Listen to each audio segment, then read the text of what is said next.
Well, skylines were built in Colombia as a transportation system. Originally, when you have this vertical city, you need some way to get, product from one place to another. But what started happening along the way is, first this was kids, because it's always kids, right? Started figuring out a way to get these sky hooks that they could connect to the lines and sort of get from one place to the city and do these acrobatic feats on them. But as the situation in Colombia started devolving and the place got more violent and normal routes of transportation started getting disrupted, and people started using the skylines to get around. The Vox Populi and the founders started using it in combat situations. And all of a sudden, the requirement for guys who knew their way around a skyline and who could fight effectively on the skylines became way more important.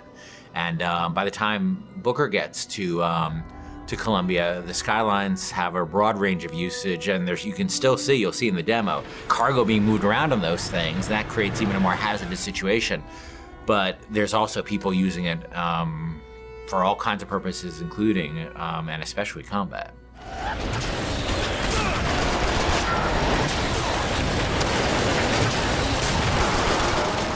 One of my big frustrations in working on BioShock 1 is we had the ocean, but it was really just a piece of art. We never really dealt with, what it was like to fight at the bottom of the ocean in any meaningful way.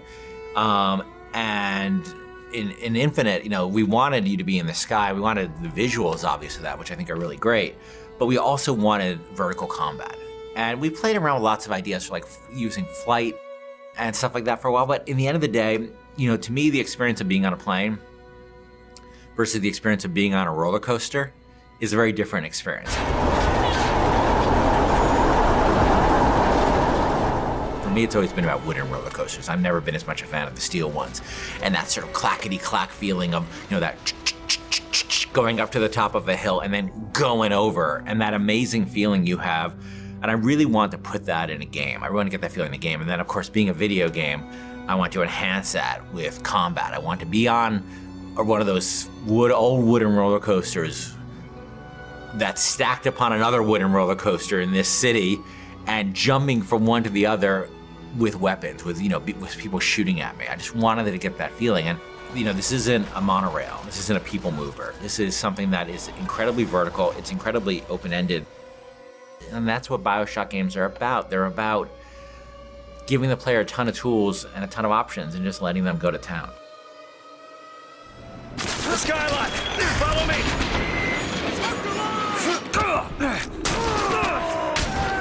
To tell you the truth, it took a long time to get it right, but I think we're really at the stage now where it feels just great. And it looks awesome and it feels awesome. And it's one of our biggest challenges on Infinite, and I think we're really getting there.